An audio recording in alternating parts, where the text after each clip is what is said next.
So we have three very special yogis with us today. This is our second conversation. The first one was about financial insecurity that many are feeling. And this one is about the benefit of intense times of purification, emotional eruptions, and relationships. And this is, I think many BKs have noticed in this lockdown period that we're just now starting to come out of, that there have been emotional eruptions. Things have erupted past sanskars that maybe were able to lie dormant, or we could be distracted and not pay so much attention to them, are in front of us on a daily basis. So there's partly the background to this. As well, I think so that's the lockdown aspect. But as well, I'm thinking of today's blessing, even where Baba says, don't be afraid of your Tamoguni sanskars, and how much, intense emotions we can be afraid of them. And I know when I first came as a yogi, I looked around and I saw all these serene people, and I thought, are they having any feelings at all? I don't think I'm going to succeed here, because I had so much emotional intensity that I brought with me. So it's a big topic for now and for always in our purification process. So I'll introduce to you the three yogis, and we'd like to hear from each of them first. Then at the half an hour mark, we will together watch the United Yoga Bhati, because it happens at exactly this time. And then we will come back to continue our conversation. So we have with us Sister Gopi, who many of you know from Oxford, has been in London for some time, originally from Africa, and now sitting above the Tower of Peace in Madhubad for this period of quarantine. So beautiful to have you, Gopi. Thank you for joining us today. We have in Australia, Pamela, who is 40-year yogi, professional actress and trainer, and also skilled and knowledgeable in the field of counseling. So her own journey of looking at emotions and working with them. So thank you, Pamela. And it's a rare and beautiful treat. And you're just a splash of beautiful color on the screen. It's beautiful for the eyes. And then we have Enrique in Spain, and Enrique, our senior wise brother, who seems to be omnipresent on these conversations around the world, an easy yogi, and one who brings so much wisdom, natural daily wisdom. So part of the coordinating team in Spain, and a world server. So welcome, Enrique, and thank you for saying yes to this as well, our Haji brother. So I think it's just, if we could begin, I think we'll maybe go in that order. Gopi, if you'll start us off, and then maybe Pamela, and then Enrique. Can you just tell us a little bit about the experience you have had with emotions and sort of emotional intensity, and how that fits in our purification process? So the wisdom kind of based on your own experience with emotions. So Sister Gopi, if you'd start us off, that'd be great. We'll hear from each of you before the United Yoga Bhati, so 5 or 6 minutes each, and then we'll have our time in silence together and come back to take up more. Thank you, Gopi. Thanks, Judy. Can you hear me okay? Yes, very good. Yeah. Okay. I think for me, I'm just remembering the first time I actually felt what I would call emotion many, many years ago, was when I took a lot of sorrow from somebody. And it was an unexpected feeling of a lot of pain at that time that went right through me. And I remember thinking, this is emotion. Now, it's one thing to feel joy and happiness and peace. And I suppose there's there's a sense of naivety in the early days of Brahmin life too. But I think things change when you actually start to take sorrow.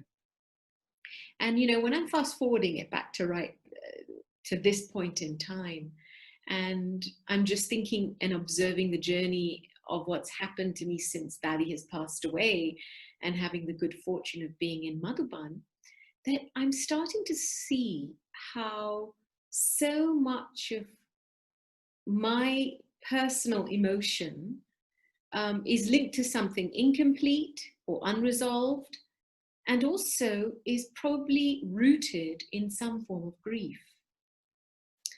And I've really been thinking about this in the last couple of days, because I think Daddy passed away very quickly, a little bit too quickly for my liking, you know. It's really according to her nature she passed away. She's always just upped and left when her time has come. She doesn't wait for anybody. And when it was her time to go, she didn't wait for anybody, she just left. And within 10 hours, I think, everything had been done and dusted. You know, from her leaving the body to her funeral, her cremation.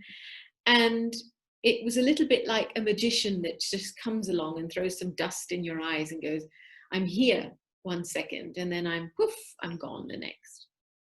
So I think for me, and then when I arrived back here in Pandav Bhavan after some time downstairs, I just started to feel a lot of grief in the body. And because as I was looking at it a little bit more, I started to feel, gosh, this isn't just linked with Daddy, but it's linked to a lot of different moments in my life where I've perhaps run over them, and or maybe I've moved on, but my body hasn't moved on with me in that moment. And one of the things that I started to see inside that was associated with a form of grief is bargaining, is just going back to that moment in time and just starting to think, what if I'd done that differently? And that actually isn't very helpful at this point, but you can just see the dynamics that it plays out. And it starts to make me think how incredible a Brahmin life is, because we have to let go of so much in so many different ways, in gross ways, in subtle ways. And, you know, sometimes our divine intelligence works for us, but it takes time, I think, for the body to catch up with all the different changes that a Brahmin goes through. And I think for me at this time, it's more about just allowing everything to settle. And, you know, allowing whatever has to come, has to come. And I'm finding the experience of going into, I would say, deep bliss with Baba. It's not just silence, but it's a silence that is filled with a lot of softness. And it's a silence that just seems to be neutralizing all memories of every kind. And in that whole process, I feel that, you know, Baba's just blotting out the effect, especially from the body, of having to leapfrog through so many things, having to move through so many intense periods, karmic accounts. And I feel that a big part of emotional quietening, when, you know, everything just starts to settle, is to do a lot with cleaning the chit, the kind of memory. Because, you know, I feel that, you know, even as Brahmins, we have a collective memory. We are joined together at the hip, so to speak. But there's also, you know, we have a shared memory. And somehow me clearing my chit and becoming lighter, I'm contributing to an emotional well-being in the family. That was my feeling. It was just letting myself just sit with Baba and letting Baba's drishti just bring the soul back to very, very deep place of neutrality and bliss. And I'm finding that as that happens, the body is starting to clean out residues of the impact of what it's taken as it's moved through so many, many situations of different types in the last years. So I guess that's in a nutshell, really, what I want to share. And then let's see what progresses in the conversation. Thank you, Gopi. That's beautiful. So interesting. We'll come back to that. So I hear you saying the effect is in the body and something stored there as well as in the chit, and that just the act of being quiet and sitting with bliss and Baba is settling, and it's this quieting is cleaning the chit and somehow the effect in the body. So we'll come back to that, can we? Because that's a new angle. This effect in the body is kind of lovely. So thank you. And yeah, we'll give you a chance to clarify any of that later if we can, but as a starting, that's great. Thank you so much, Gopi. Pamela, how about you? Speak to us a bit about the wisdom that you have, you know, over all these years gathered in relation to emotions and our purification process. So I think I'd have to say that I, a bit like you, I came into my spiritual life, I would say a bundle of trauma. I mean, I love the work of Brene Brown, who discusses the idea around being vulnerable, that in a way to heal and to move through our story, we have to awaken to that vulnerability. And it is really difficult, because I think you touched on it too, that as a Brahmin, a new Brahmin, you come in and you see all these people. And I remember hearing one little slogan, which was, feeling is failure. And I really, I was a bit traumatized by that as well, because all I had going on inside of me was trauma. And I remember as a 19-year-old going to Madhavan and sitting in the Murli and hearing all these amazing points and just bursting into tears and rushing into Baba's room and just sitting there in front of Baba, just kind of going, wow, what am I going to do with this? So for me, it's been a very long journey of really owning and naming and claiming that story and really gently putting those pieces back together again. So and later on, I will explain a personal story to give more highlight as to how I started to understand my own emotional operating system and how I started to kind of, if you like, heal that. So I really loved some of the stuff that Gopi was saying, in the sense that we use that time with Baba to kind of reparent ourselves and to refigure some of that trauma. But for me, it has been a long journey of really accepting the fact that I had this sort of traumatic life and that I had to really reclaim myself in that. So when we talk about emotional explosions, it's also implosions where we get triggered and we implode on ourselves, and then we start to experience depression and blame and anger and all sorts of exotic and mayhemish type things. So I'd also like to take that up a little bit later on as to how we can start to process some of that in a really healthy way.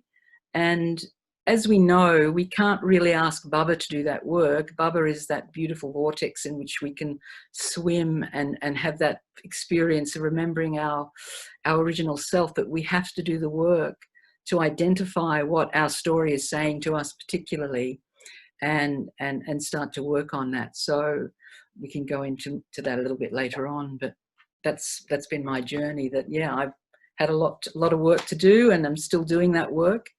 And I find it extremely, I really, really love it when I start to feel myself melting and those knots undoing and that trauma starting to fade away. And I think this idea of past is past really only happens when you do experience and understand what it is, you know, your story is what it is you have to do with your story. So yeah, that's in a nutshell for me. I'll explain more later. Over to Enrique.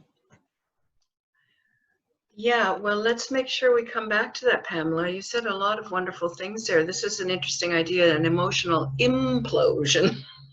I never thought of that before, and that would be where depression and blame and all that's coming from. So I take that to mean, and we will come back, that not properly dealt with that can also happen, right? So somehow emotion connected to trauma, which also relates to what Gopi said about taking sorrow. So that's interesting how much emotion is connected, either previously or even now, taking sorrow, which would be trauma. And then I really like to come back after we hear from Enrique, and let's see if we have time before the United Yoga Bhatti, but what actually is the work we need to do? Oh, sorry. Sorry, Jyoti Ben. She's saying, can you reduce the speed for translation? Okay, yes. Om Shanti. Yes, that is. I have discovered that excitement is different than happiness in the emotional department. So as I get excited, I speed up. Okay, let me just take a moment to deal with this. Volume for translation is very low, and we're not sure if Spanish is getting translated. So Marcelo, can I just leave that with you to take care of those things by chat? And Alguien then, está escuchando en el canal de español y me puede decir que están escuchando. Gracias. Gracias, Lidia. thank you so much. Okay, so we can come back to this whole topic because I think it's Así que podremos volver a as Brahmins. What is our work to do in the emotional cleansing department, and what is Baba's? So we'll come back to that, Pamela, and I think you'll offer wisdom there for us. Thank you. Enrique, over to you. Tell us about your lived experience with emotions on the purification process. I'm very grateful for these 3 months. I think I've done more deep work than a few years back. I was distracted with many things, work and service, and I'm also busy now, yes, but I have put a lot more attention, so it has been very nice. And I feel that many things has been cleansed inside and also clarified, no, also for me. But let me tell you how I started in Gyan, so that you can see how are my emotions at the beginning. And I came with 27. I was 27 after 6 years of running around the world and being married with a child and so many things. And I haven't cried even one tear in my life till 27, not even one drop. And many things happened in my life. Even I tried in the mirror. I remember one day looking at me in the mirror, trying to, ooh, and no one tear, very dry. And I took the course, and after the course, the sisters were there giving me drishti, and there were no tears, that were balls of, boom, like, like an ocean. And I was telling them, don't worry, I'm fine, but I cannot stop this, and I don't want to stop this, because it's really, it was like sadness, but at the same time, happiness of taking out something inside myself. No? So this took 1 year. 1 year of feeling of sadness inside myself, emotions of sadness, a lot of sadness, and tears.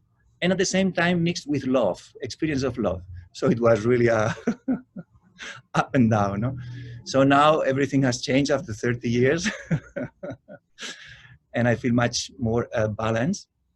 But these 3 months, I was able sometimes to experience some kind of sadness, but I felt it was not my sadness, because I don't feel sad usually. But it was like feeling, as Baba said, can you feel the sorrow of the souls? So we have up in the center, we have a nice terrace upstairs. So we can sit there, take a little bit of the sun, and it's very nice. You can see the sky. So sometimes I meditate there, I sit, I lay down. And the first days I was feeling sadness. And I said, I'm not sad. What's this?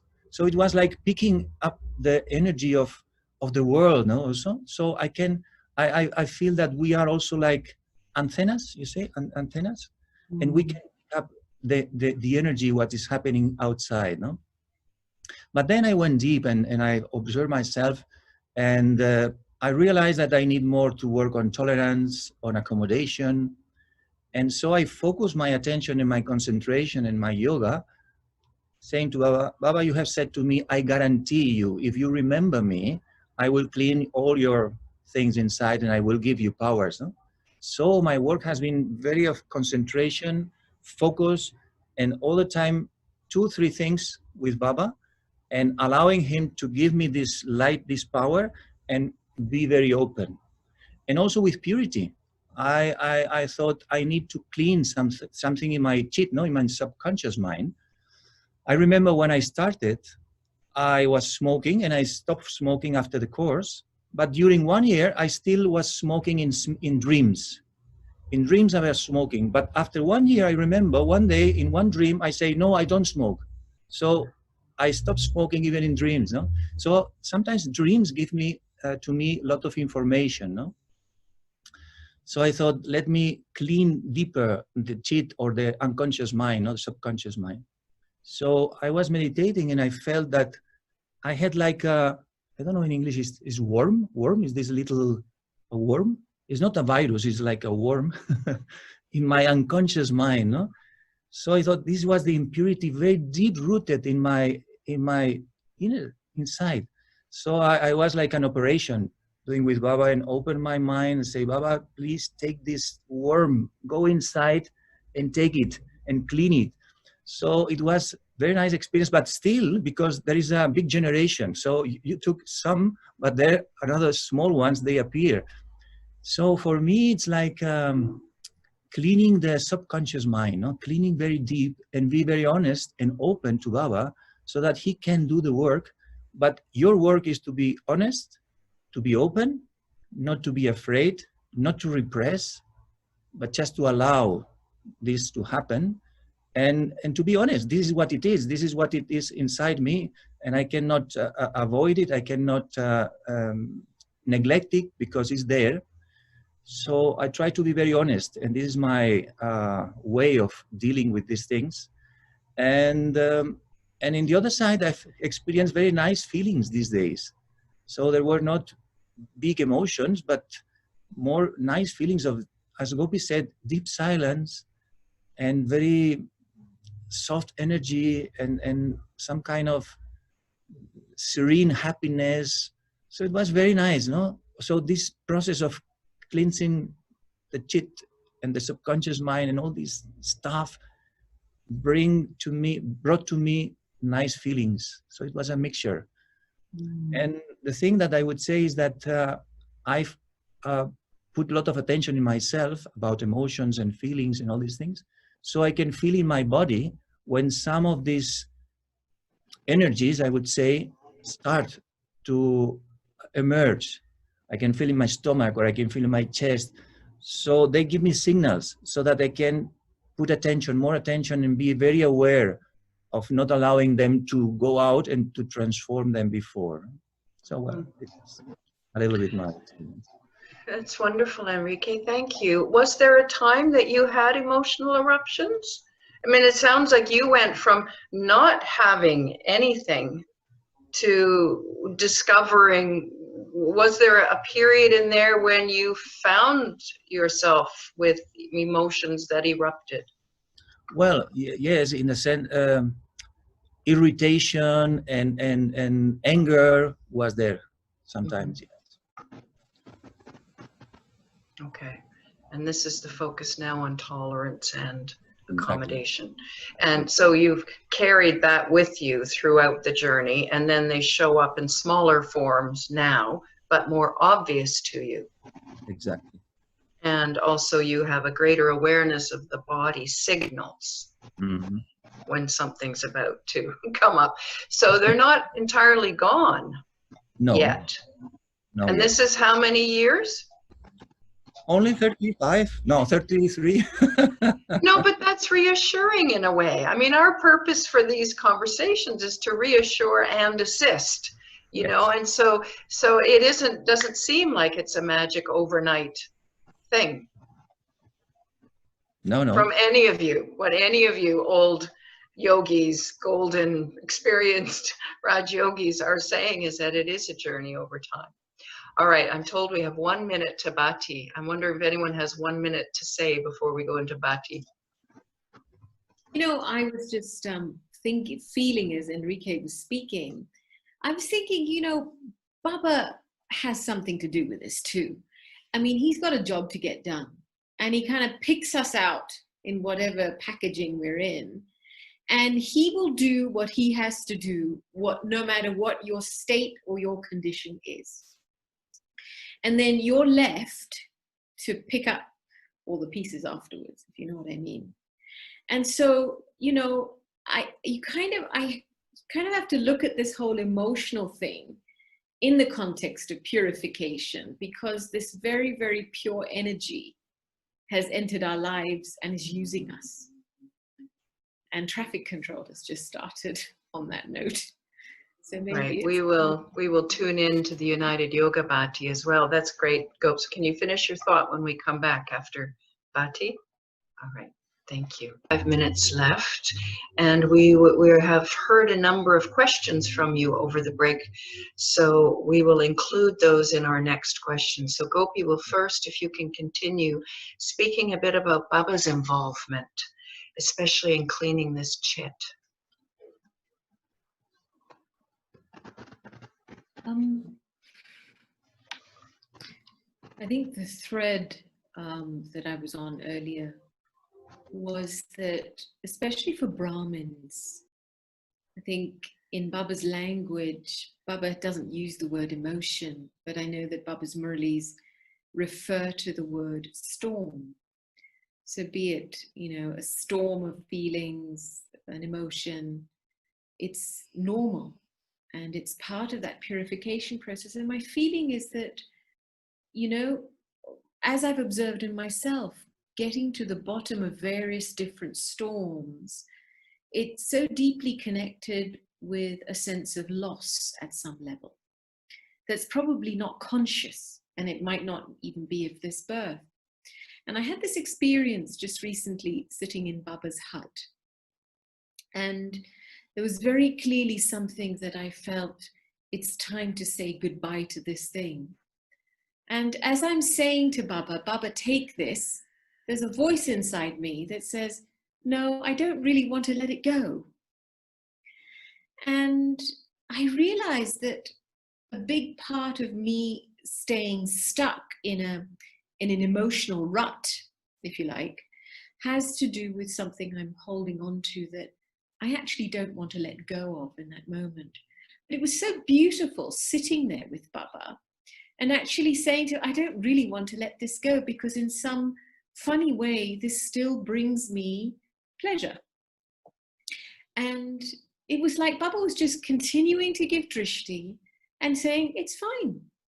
And in that moment, it was like I could see the point in the cycle when this first began, using this sanskara first began. And we didn't have to do anything between us. There was no rationalizing. There was no making sense of it. I was just honest with what was as it was, and he was just sitting with me as he was. And towards the end of that meditation and that being with Baba, there was just this really deep feeling right at the very end. It's you. I found you again. And I think that's very important for Brahmin souls to feel. You know, when Baba says one Baba, none other, I think whatever big loss, small losses we may have experienced on the journey, I think the deep feeling of, yeah, it's you, I found you again, it suddenly just brings you back home again and allows a sense of acceptance of what was in the cycle, the naughtiness, the mischievousness, the whatever it is that happened in the whole cycle. So, you know, Baba's just incredible, because he just sits there and he goes, yeah, I know. I know. And I just sit still and be quiet. And yeah. That's beautiful. So Baba just sits there and you're seeing it and realizing inside yourself that you were the one hanging on somehow gave you a moment of realization, insight, but also just acceptance that it was. So all of the failure or judgment of self or whatever, it was just a quiet moment of acceptance. seems to have been a big part of the settling. Lovely. Pamela, would you like to share a little bit? You spoke earlier about, and this will maybe tag on to what Gopi's saying, but the method. So how you've worked with this, how you've approached the settling of some of these emotions. Well, you know, I'm not a big expert in this field, but I've definitely had to try and use a lot of different methods for myself, especially when and I guess I want to more or less talk about this for people who may be struggling, you know, because I don't live in a centre also. Some of us live in families, we live in jobs where sometimes we're just running really hard, and the resilience can be low when these eruptions or explosions can take place. And I just want to sort of talk a little bit about, you know, our character and how our character forms. We all know this word denial, and, you know, sometimes when we're in working relationships with people, someone might say to us, look, you're in denial, you are a bully and you're bullying me and I'm not going to take it anymore. Or it could be, you look really down, what's going on? Nothing, everything's fine. I just, you know, I'm tired or whatever. So there's a whole lot of language we have to hide all these kinds of different emotions and feelings that we have. And because we're Brahmins, spiritual people, we really want to fake it until we make it. We want to try and put our best foot forward, but sometimes internally, and I do, because I do some counselling with old Brahmins and new Brahmins, I do get to hear the internal stories that people have. And, you know, sometimes people can go through several months of being sort of stuck in a place of sadness or depression or fear or anxiety, even though they have all the gyan that you could ever have. And these are people who've been in gyan 30, 40 years or whatever, or people who are new. So it is a real thing. Mental health is a real experience, just like our body health is real. And there are certain things you can do to get yourself through those rough patches, you can find that power to, again, do what Gopi's saying, is where you can actually connect into Baba and really experience that love of give and take from Baba. But sometimes people find themselves sitting in front of a trance light, sleeping, or deeply sort of involved in sort of thinking traps and negative thinking. So I think the first step is to, when a circumstance happens to you where you find yourself erupting, either imploding or exploding, is you really should start to do exploration. And that's where we become an adventurer, a spiritual adventurer. And we start to identify what is below the circumstance, what need is there that I'm not fulfilling. And that could be for many, many reasons. So I'm going to give a small example of a personal experience so it makes sense to people.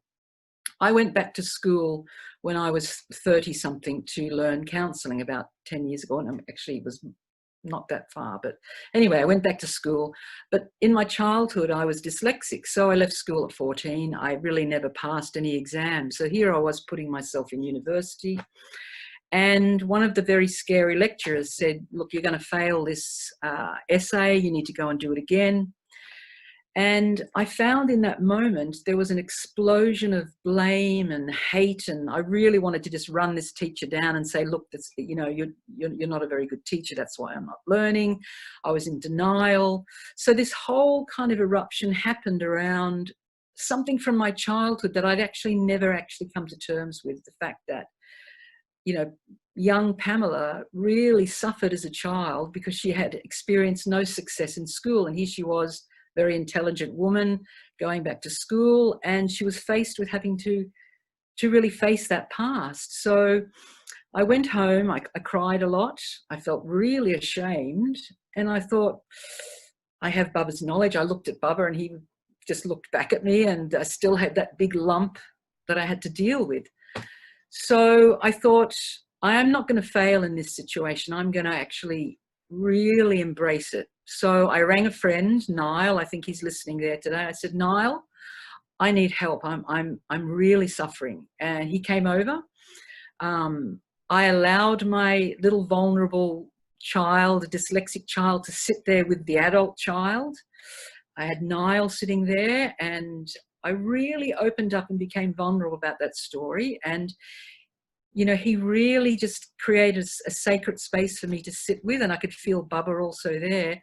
And that whole circumstance that I created for myself really allowed me to put myself back together again, so my self-respect could face that scene. And I finished that essay, and I passed. And that little dyslexic person that lived strongly in my past started to come in my present. And as I started to accept her and really take her forward with me, she became very creative. And, you know, I ended up getting a lot of honors in my course because I started using creativity and all the things that I'd developed as that dyslexic person. So facing that moment in a creative way, accepting that I needed to take help, and really honoring the fact that I was retrieving a part of myself that was lost, and actually embedding it in this new part of who I was, I experienced such self-efficacy, and I started to understand what it is to build a self-respect that is really based on honesty and acceptance. And as I started to do that, I realized that my self-respect was like an immune system for the challenges that were ahead. And that really set me on the way to starting to use and really explore what history I'm carrying. What is this Pamela? Who is she? Where is she from? What broken bits need to be brought forward? And how can I use them, you know, in the angel self? How can that become a part of my personality, where I may share and hold sacred spaces for other people to experience themselves? So there are so many different ways. I mean, this is just a small glimpse, but there are so many different tools you can use when those implosions or explosions occur that actually become magical, and really they become more tools for you to share with other people. Because, you know, angels are not empty-headed people without experience. They are people who have, you know, eaten the dust and who have come back with the diamonds from that dust. So, you know, I say to anybody out there who is suffering or who has experiences of really feeling sort of the trauma of the past and not knowing what to do, there are so many beautiful techniques which you can learn to bring yourself forward and allow that stuff to shine. I don't know whether that makes any sense, but... Oh, it absolutely makes good sense, Pamela. That's beautiful work that you've done, and it sounds very consistent with what Gopi's describing. It's just more overt and active. Well, not even more active, both very active. Gopi, would you comment on what you heard from Pamela? Oh, I really appreciate what Pamela is saying, because I feel that surrendering to what comes up is crucial. You know, I watched Daddy one time, Daddy Janki, and it was a moment when she was quite vulnerable. She wasn't very well. I was in India. It was off season. And she really wanted Daddy Gulzar to stay. And Daddy Gulzar had come across and was telling her she was going to Bombay. And it was a time when I know Daddy was feeling very vulnerable is probably the right word, because of the circumstances given. And the moment she heard that Daddy Gulzar was leaving for Bombay, something just shifted in her. I don't know if something broke, but something came up, and I could see it on her face. And then I just watched her surrender to it. And it was almost like she then for 3 days stopped speaking. She just let herself just go into this feeling. And it was like, you know, there was a bit of sadness, but in that sadness, there was a detachment. It was like she was just letting this thing overtake her, and she was being natural with it. And she stopped speaking for 3 days. And, you know, it was like you couldn't reach her. You just couldn't reach her in those 3 days. And we were a little concerned. I knew she could understand everything we were saying, because in between a word or two, it's like, why are you trying to make me speak?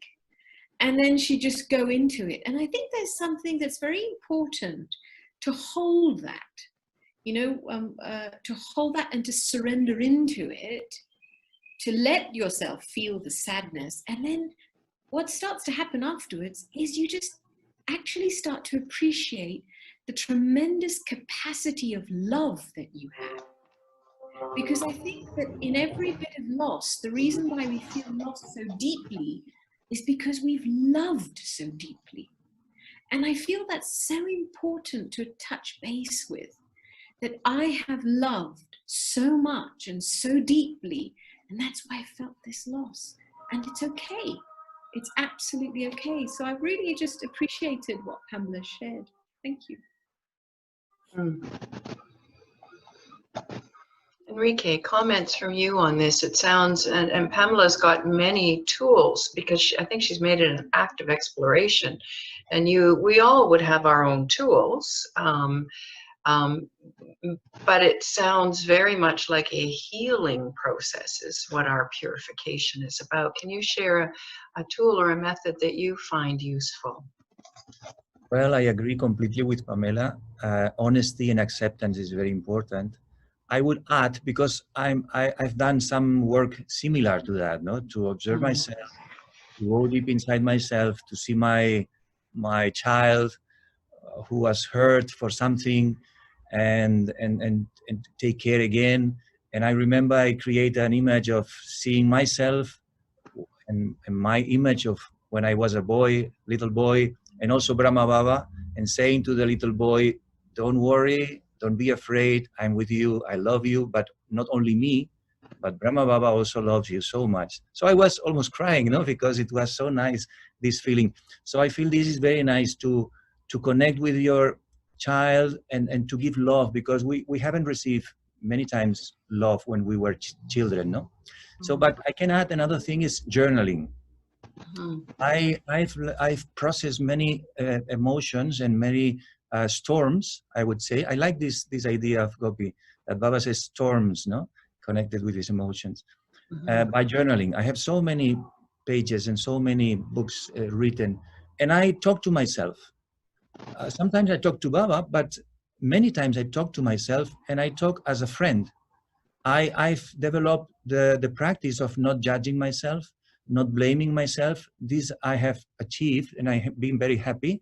So happen what happened, there is a voice now, which is a friend, and is myself, and I talk to myself, and I write, hello, Enrique, how are you? Wow, I'm very bad today. What happened?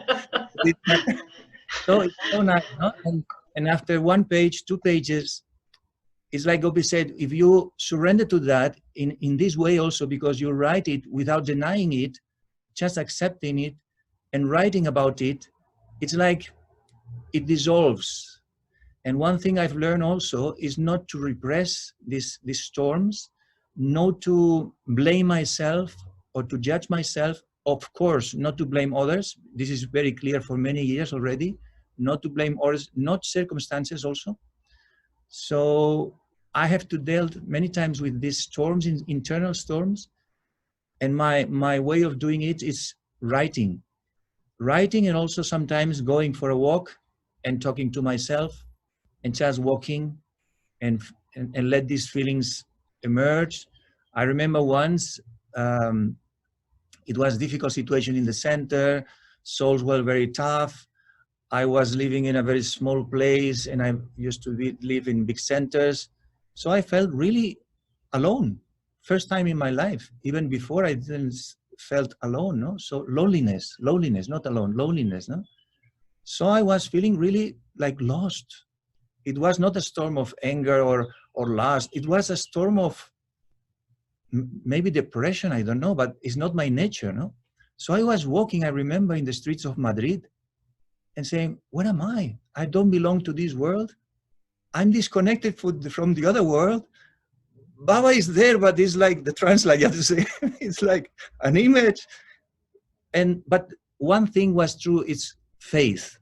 I had the faith that the sun was there, even though I didn't see the sun. So I have clear in my mind, these are black clouds, storms, and I have to continue to walk, just continue to walk. Maybe not very fast.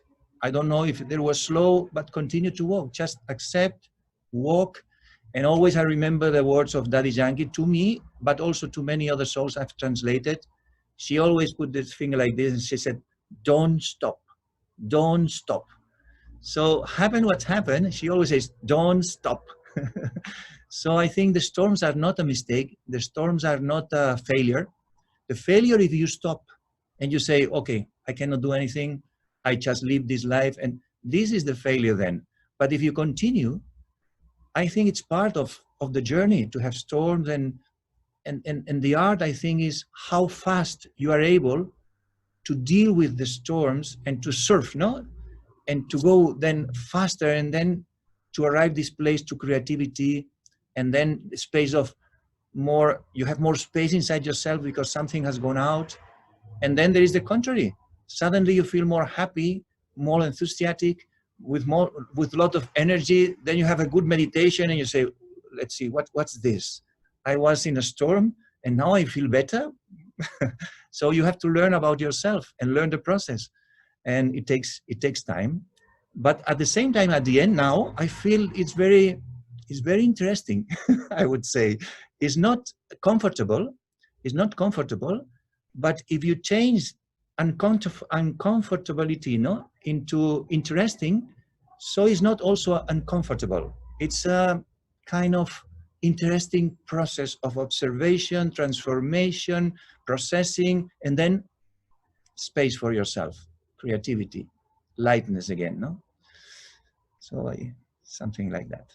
That's beautiful. I'll ask Pamela to respond to that. Any thoughts that come to you, Pam, from hearing that?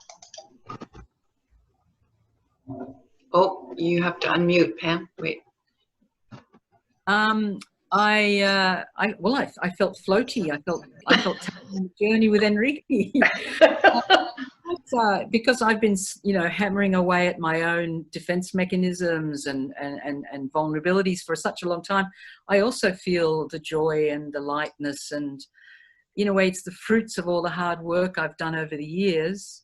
But again, I just want to say to those who are still, in the midst of that journey that, and as Gopi said so beautifully, leaning into the sort of suffering and to find and exploring with it and finding out, once you actually face it and name it, it actually becomes the paper tiger. And I remember Baba said that to me once, that Maya is the paper tiger.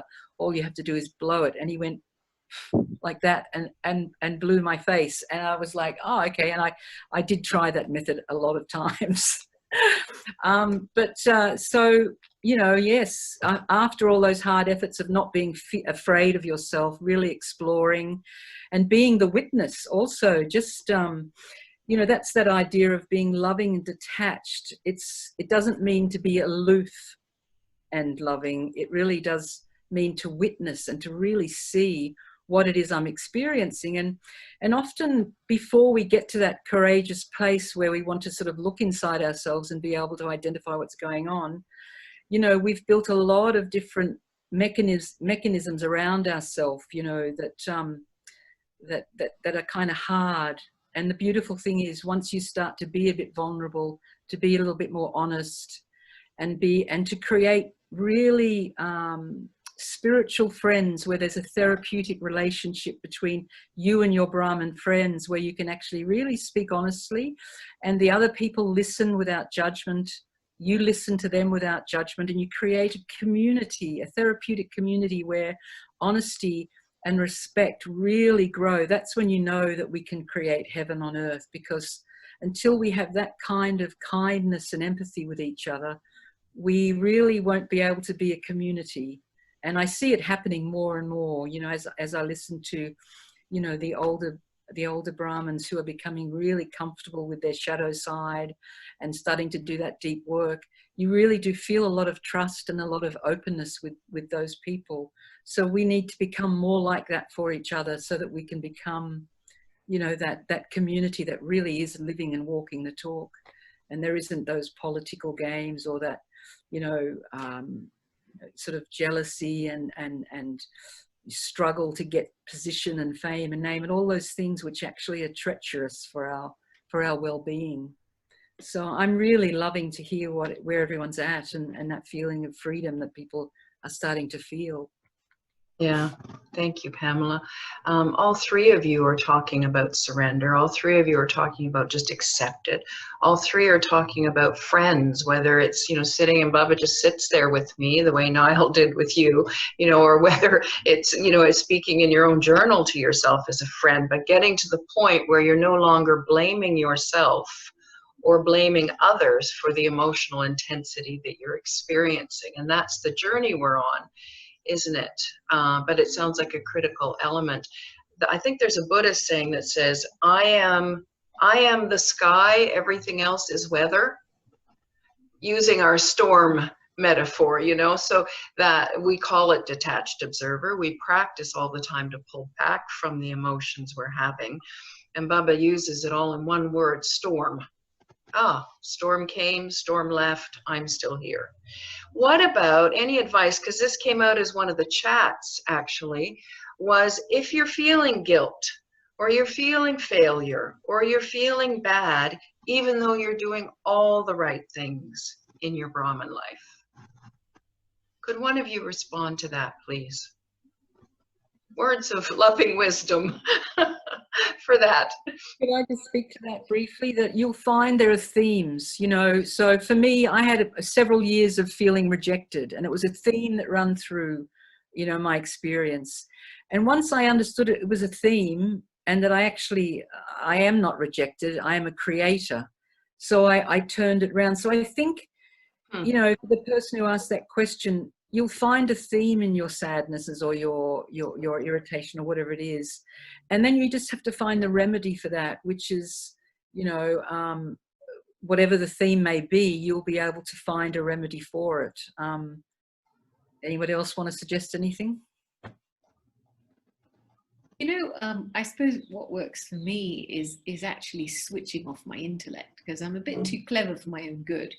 When I start to give language to feeling, it actually traps me. But when I feel discomfort and I'm able to then bring that to Baba, because Baba for me is a very alive presence, especially here at this point in Madhuban. I'm really appreciating being here because, you know, I know that stuff that I don't think I could shift at home in London, I'm able to shift because I have Baba's room here, and Baba's just feels so alive here. And I think for me, the guilt factor, in my experience, is when I've been a little bit too clever with myself in trying to package a mistake or trying to understand or blame myself. I'm just talking to myself too much. So I just have to kind of stop. And I just sit with Baba, with whatever, and I just said, now show me something. And sometimes you have to wait. You just have to take your hands off it and you have to wait. And next morning at Amrit Vela or an evening meditation, a memory pops up, something pops up, and it's ready to be released. So it's almost like a waiting game. You've got to really be very, very patient with yourself. You can't push your feelings to change. But what lets them change is when you just wait with them. And, you know, when it surfaces, it just means it's time for it to go. Mm-hmm. And when I say surrender, on numerous times, the one thing that I've learned watching Daddy over so many years is her surrendered intellect to whatever experience she was facing. It could be a bodily experience, it could be a quote unquote emotional experience, could be a relationship experience. She would just, her intellect would just switch off. She'd just surrender to what was happening. And I remember a time when she was really, really sick. She'd gotten, you know, what was it? Urine infection, chest infection. She couldn't speak. She was lying on her bed. And Gayatri Ben from New York had flown in. And after about a week, Daddy had enough energy to sit on her couch. And Gayatri asked her the question, Daddy, where do you get your energy from? To kind of, recover. You keep coming back. It doesn't matter if your body slams you down or something happens and you get pushed down. And Daddy just closed her eyes, put her head back, and she said, Daddy knows a deep secret in the drama, that whatever has come has to go. And so Daddy just waits for it to go. And so when you asked that question, the first thing for me was just wait. Mm-hmm. You know, it would be a phrase, wait and see, Daddy would often use a lot, actually. Be it in relation to something we were going through, she'd just go. like this, or you'd feel like you've done something and you're, wait, what next? And she'd go, wait and see. So there's this whole energy of cultivating very deep patience with the self. And I think just not trying to be too clever with the self, to try and bring too many words to what's happening, but to just let it be as it is. And, you know, eventually the links and the connections will reveal themselves through memories, through an interaction. Dots will be joined, but it will be very natural. And that way I won't have expended too much energy of my intellect, because you know you're going down the wrong track when you get tired and your intellect starts to get tired. And that's when you can get stuck in an emotional rut for a period of time. Thinking about the emotions, thinking about them. That's right. Yeah. And I do agree with what Pamela says. Sometimes you can't reach Baba by yourself. And sometimes it's important to find somebody that, and I remember Bap Dada saying this one time, you know, when somebody had asked, it was a personal meeting, and they'd said, but Baba, I have this problem with this person, who do I share it with? And Baba says, of course you can share it with me. But if you can find somebody that you have faith in, and that person needs to have the ability to merge, so that whatever it is that you're sharing, they can merge it through the power of their remembrance. And I think this is so much love. You know, this is love amongst each other. This is what spiritual friendship is. It's when my connection with Baba's not quite up to par, then I lean on your connection with Baba. And I can ask for that help, because you belong to me and I belong to you. And I think that that's the beauty of what is going to get us to, you know, completion. I feel like Baba's done his work. He's given us whatever he had to give. And we have to help each other do the finishing job, using the strength of our own presence with Baba, our yoga with Baba, to support each other. Thank you, Gopi. Beautiful. Enrique, how about you? Comments on this one? It's lovely, Pamela, saying theme. It's like maybe the theme is rejection, or maybe the theme is I feel like a failure, or maybe the theme is I feel guilty. We have these patches, and they can be long patches. So Daddy says wait, and I'm waiting 12 years, still feeling guilty, or still feeling like a failure every time I fall asleep at Amrit Bela or whatever. These are themes, but they can be quite long-standing themes. And I hear, Enrique earlier said, faith, it's a storm, it will pass. And so 12 years later, I'm still, but the difference between waiting without, and attaching myself to that feeling, I'm a failure, I'm bad, I'm whatever, that's not helping me in my journey. Enrique, any comments you would offer on this? Well, I agree with the importance of having some friends, spiritual friends. And for me, writing to Daddy Yankee was really a very deep help.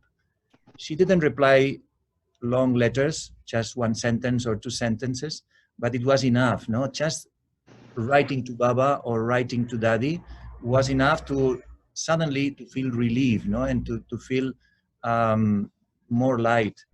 But it's true. I think part of the journey is to how you say, to go with your dark side. I would say no. To the journey is part, so that you get used to that and you deal with that, but you don't allow that to influence you in the bad way. This is the thing. So I've created in my mind like different characters. No, so there are different characters that creates these emotional storms. So I see them, they are there, and I say, oh, you still are here. Yes, okay, let's go, let's continue. But I don't allow them to be here. This is the thing. Oh, they are here, and I hear them, and sometimes they want to come a little bit closer. Hey, hello, Enrique. No. Before they were in me, now they are outside me, but I know that still are some link with them. So I have to patiently continue, and also to use, it's my nature, no? I like heroes, warriors, so these heroes of the films, and So this is something that I like. So it's my nature. So I use this for myself, and then I say I'm a spiritual warrior, no? Or I give myself these titles. So this gives me strength, inner strength. It's not that I fight, but it's like strength, no? So sometimes I remember when I was in Andalusia. In Andalusia, the founder of Andalusia is Hercules. Hercules, you know? Mm-hmm. So I saw Hercules and I say, wow, it's what's happened to me. He made nine jobs, no? And he passed through one thing, then the other thing, then this big monster, then so many things, no? So I was thinking, oh, this is very connected with me. So sometimes when some storm came, I think, well, I'm like a hero of this, and I have to just be there, accept, tolerate, and still tolerating sometimes.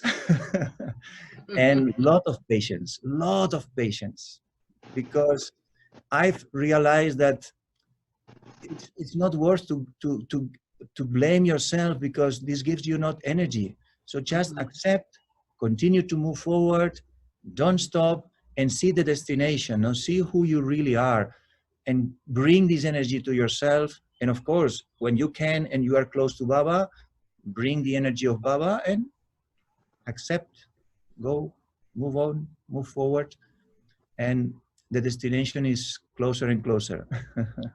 Thank you. Such loving compassion for the self, but also some playfulness and adventurousness and courage. Like Pam was speaking about the adventure earlier, you know, it's quite an epic hero's journey we're on, isn't it? And these emotions which have resided in us for so long are kind of like those 9 different tasks that Hercules had to face. You know, that's why those stories were made for us. This is so rich. We only have 10 minutes left. We could go on for an hour. I know we could, because we're only just getting started. But I want to ask one more question that came up consistently on the chat box, and this is the relationship part of today's theme. So it was emotional eruptions, which we've spent a lot of time on, and the other one was relationships. So I think we probably all know that when these emotional things happen in me and I look out at that Brahmin sister that I live with, and I think it's her, then we call that a karmic account, but actually that's all happening in me.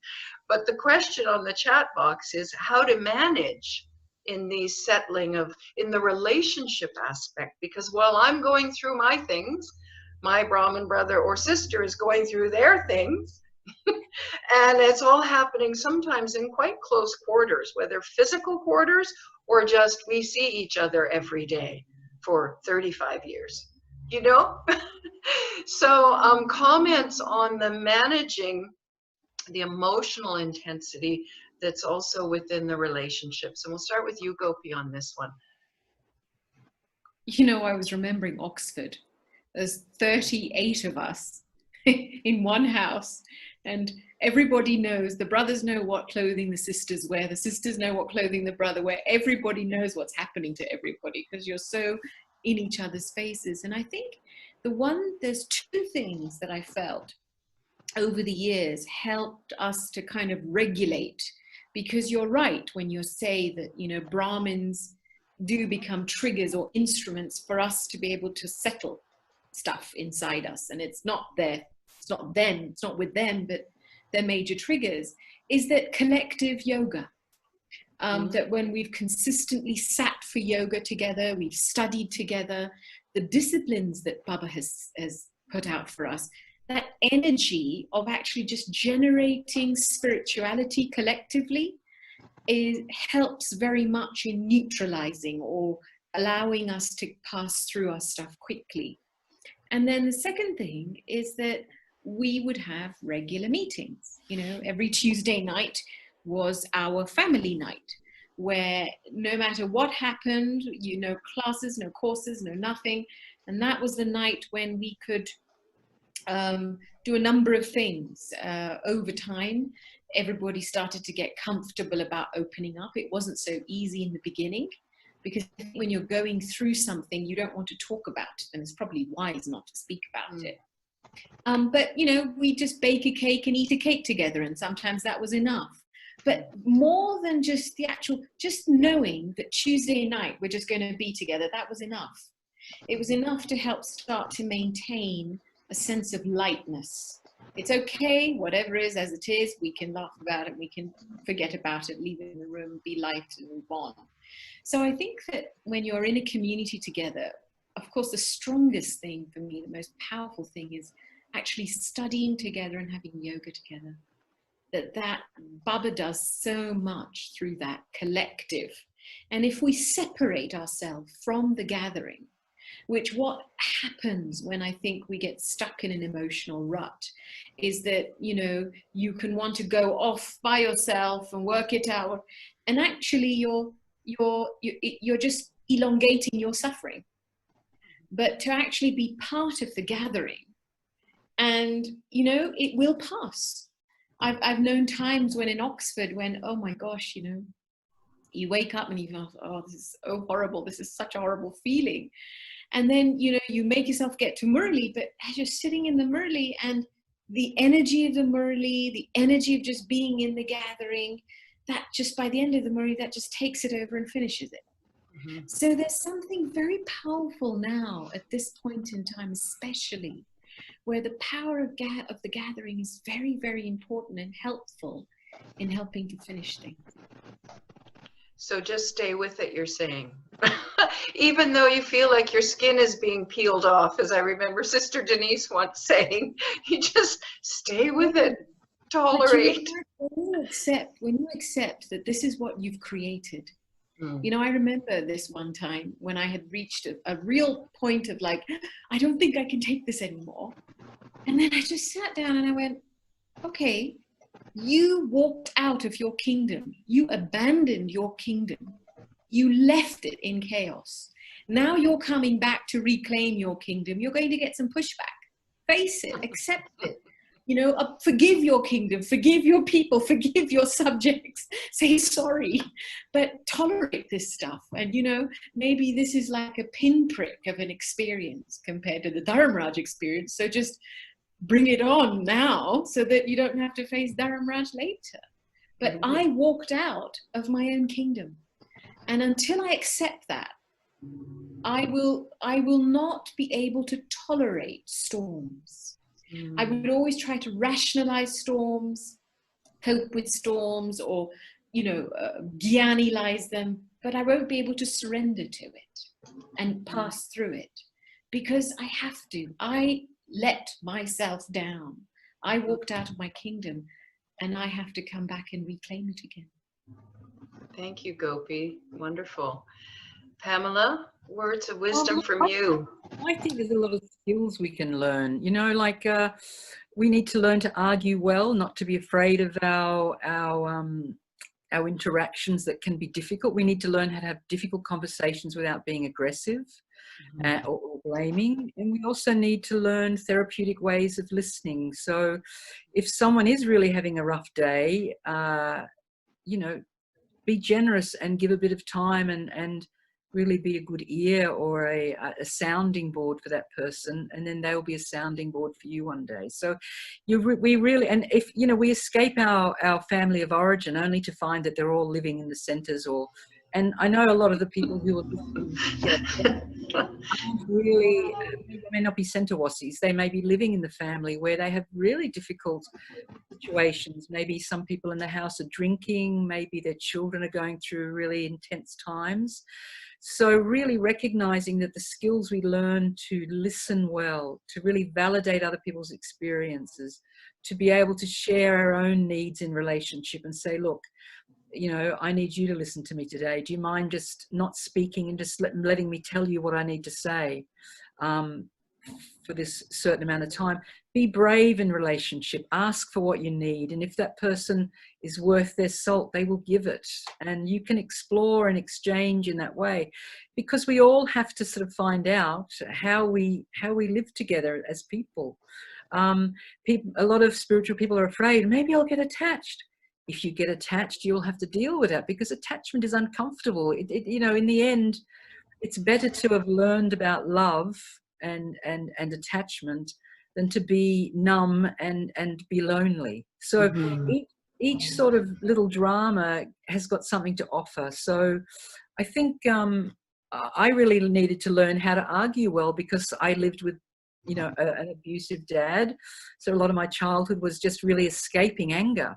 So when I found myself with quite aggressive people, I would either become more aggressive than that and scare them, or I would close off. So for me, I had to test this ground, this untested ground of saying what I needed, of saying, no, I'm not going to take that, you know, or of exploring, why are you so angry?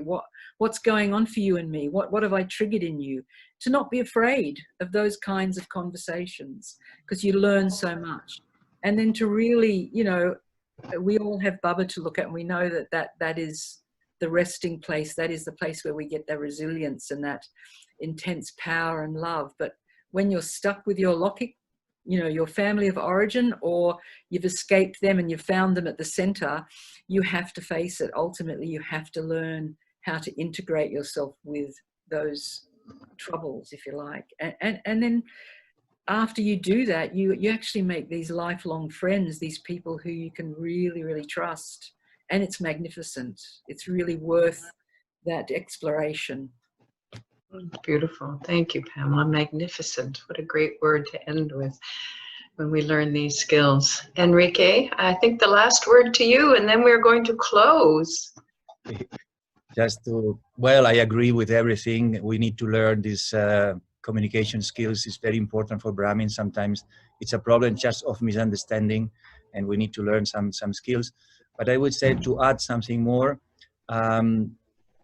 I would say that, yes, create these spaces where you can be together, even if they are just for drinking a tea or sharing a little bit of knowledge or just talking a little bit, no? But creating this kind of closeness. And also for me, it's, I have the vision of freedom, no? I want to be free. This is one of my deep aims, no? So I wrote a letter to Daddy and to Sister Jenti many years back. I was really suffering because of relationships. I was living in the center and there were conflict. Everything was a conflict. And 1.5 pages explaining all the details. She wrote me back just one sentence, and she said, everyone is pushing you to achieve your perfect stage. Om Shanti, enjoy. So then this still remains in my mind, and say, okay, if I want to become perfect, if I want to become free, because for me, freedom is perfection, of real freedom inside. So I need to face all these situations. So then since the beginning, I always am living with some Brahmins, no? I've never been alone. And many times I want to escape, many times. But I know that if I escape, I'm losing the opportunity to learn. So I created this attitude internal. I have to learn from everything, even if it's painful or if uncomfortable. But this will lead me to my freedom, my final freedom. So this helped me a lot, because still there are things with relationships. Of course there are things. But my aim is always there. I will become free if I manage with these situations. If I become free from this situation, it will come another one. But now I continue. I don't want to be stuck. So let me continue, move forward, don't stop. So you can't be free from the situation, but you can be free from creating the energy that creates those situations, or that gets you into those situations. Thank you, Enrique. You know, I think that on the last note, Judy, as I'm hearing Pamela and Enrique speak, you know, what just seems to be coming back to my mind very strongly is that there's only one very simple thing that I need to do, is just increase my capacity to receive love and give love, receive love and give love. And all the different ways in which we can exercise being loving. And then, you know, really honestly also just take a look at that relationship with Baba and to see what more do I need to do to receive the fullness of your love. Because I find that when love enters the system, circulation happens and realization happens faster without me having to labor a lot inside. And so for me, the biggest learning in this is just really stretching my capacity to be loving and to receive love. Thank you, Gopi. I know we have to end now, and I want to thank each of the three of you so much for being present, for bringing yourself and your many, many years of experience and adventuring and exploring to the world, actually, because although we've had about 230 here, I know it will be recorded and sent to others who will benefit from this. And every one of these conversations, I mean, there's the wisdom that each of you have to share, the specific insights that will help those that are listening, I hope. But overall, the collective wisdom is just majestic. It's magnificent, to use your word, Pamela. It's really beautiful to be with you. And I've seen in the chat boxes people saying this is so helpful. It makes me so happy to be part of a family where there is this honesty and sharing. So thank you to you three for being here. Thank you to Marcelo for making it happen. Thank you to Yolanda in Mexico for keeping us technically together. And thank you to Baba for our whole wonderful guided, curated journey. And I think if we could end with a moment of, Gopi, if you turn your camera to the Tower of Peace, I think we'd all be really happy to see it. So just turn your camera there for a moment. And oh, you're not sitting there. This is such a good place to just rest, leave everything to rest. Okay, So I'll say goodbye to everyone else. Thank you all for being with us, part of this conversation. I know we'll copy all the chats and send them and maybe get them answered if there were questions not answered like we did before. But let's just end with 2-3 minutes. And then Yolanda, you can turn us off after a couple of minutes, but we'll just look at the Tower of Peace, I think. 1 second, it's coming. I just have to maneuver the table then. Okay. Right. So.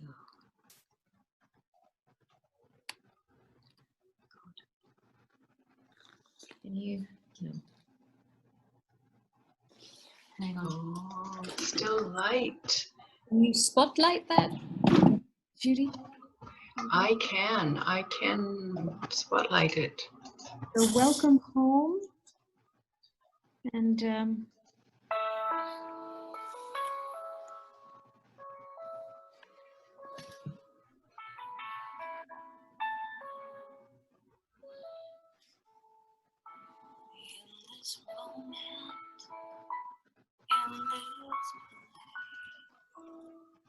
I remember who I am, letting fear and worry fall away from me. I open my eyes and see there is only love. There is only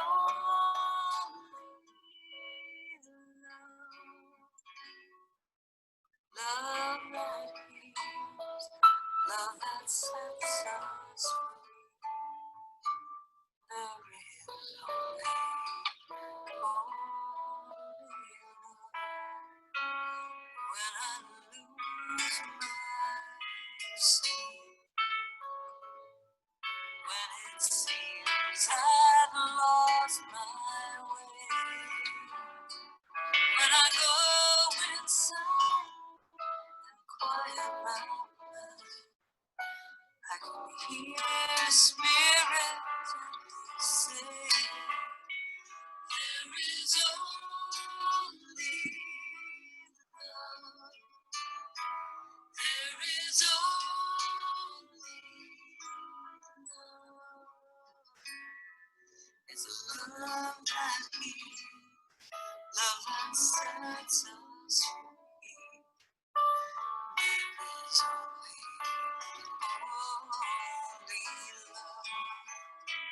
There is only love. There is only love.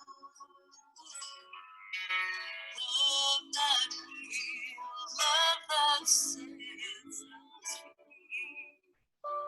There is only love. There is only love. There is only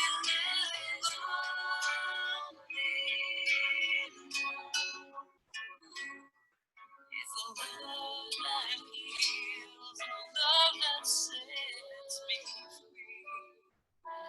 There is only